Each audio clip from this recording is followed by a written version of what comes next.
我们今天来读的一本书叫做《夏洛的网》。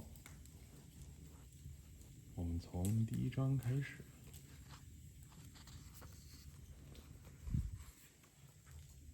第一章 Before Breakfast.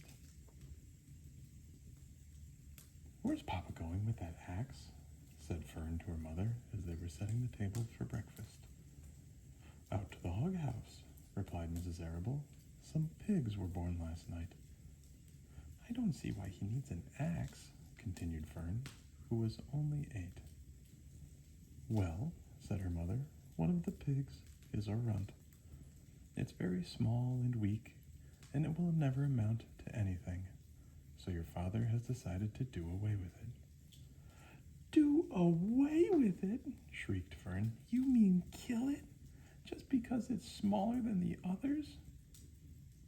Mrs. Arable put a pitcher of cream on the table. "Don't yell, Fern," she said. "Your father is right. The pig would probably die anyway." Fern pushed a chair out of the way and ran outdoors.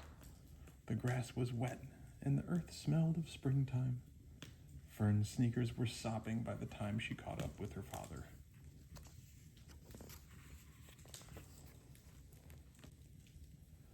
"Please don't kill it," she sobbed. "It's unfair." Mr. Arable stopped walking. "Fern," he said gently, "you will have to learn to control yourself."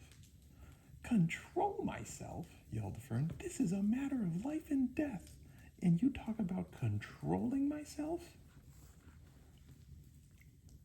Tears ran down her cheeks, and she took hold of the axe and tried to pull it out of her father's hands. "Fern," said Mr. Arable, "I know more about raising a litter of pigs than you do. A weakling makes trouble. Now, run along." "But it's unfair," cried Fern. "The pig couldn't help being born small, could it? If I had been very small at birth, would you have killed me?"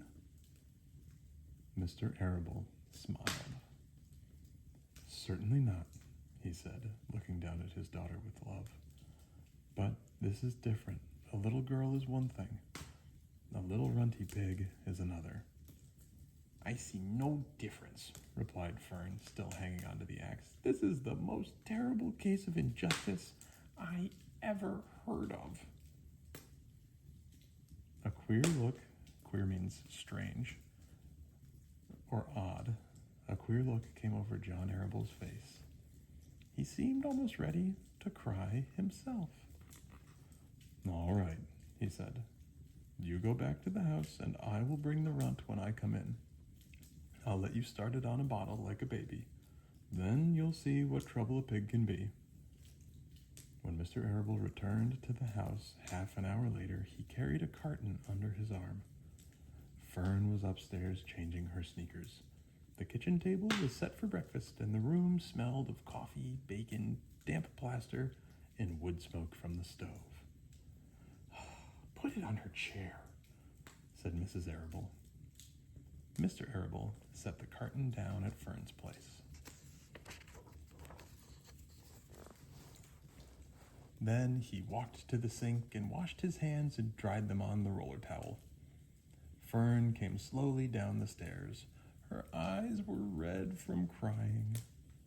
As she approached her chair, the carton wobbled, and there was a scratching noise. Fern looked at her father. Then she lifted the lid of the carton.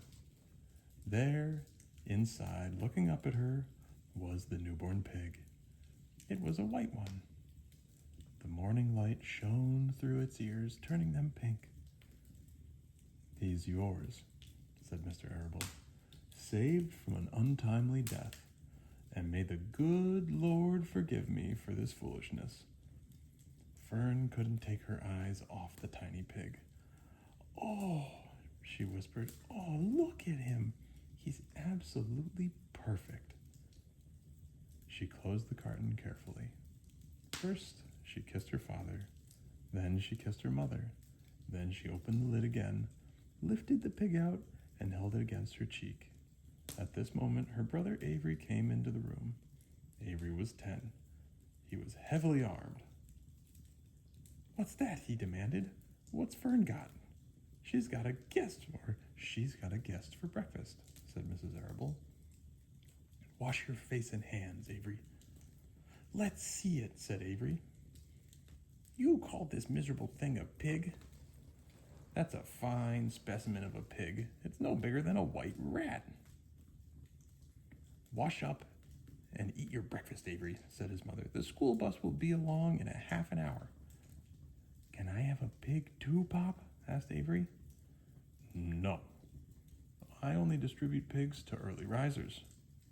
And, said Mr. Arable, Fern was up at daylight, trying to rid the world of injustice. As a result, she now has a pig. A small one, to be sure, but nevertheless, a pig.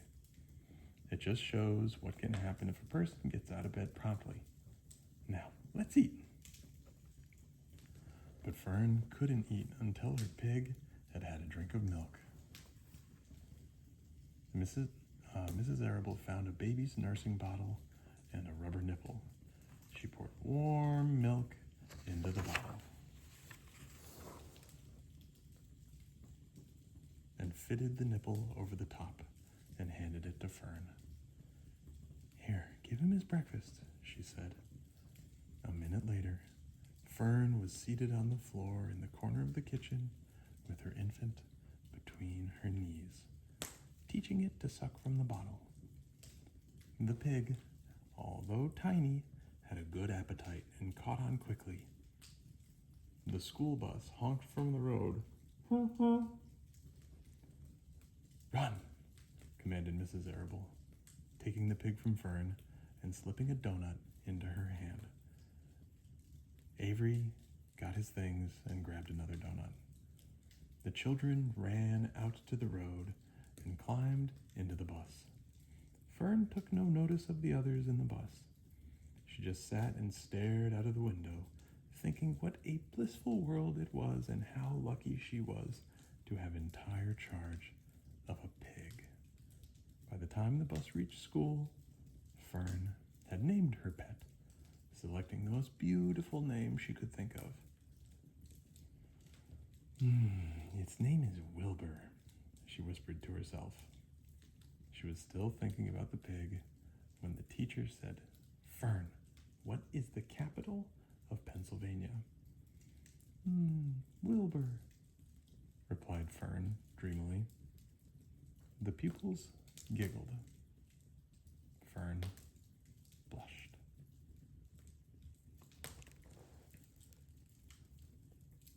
好了，大家，我们今天就到这儿了。大家好好休息，做好梦，睡好觉。我们下回见。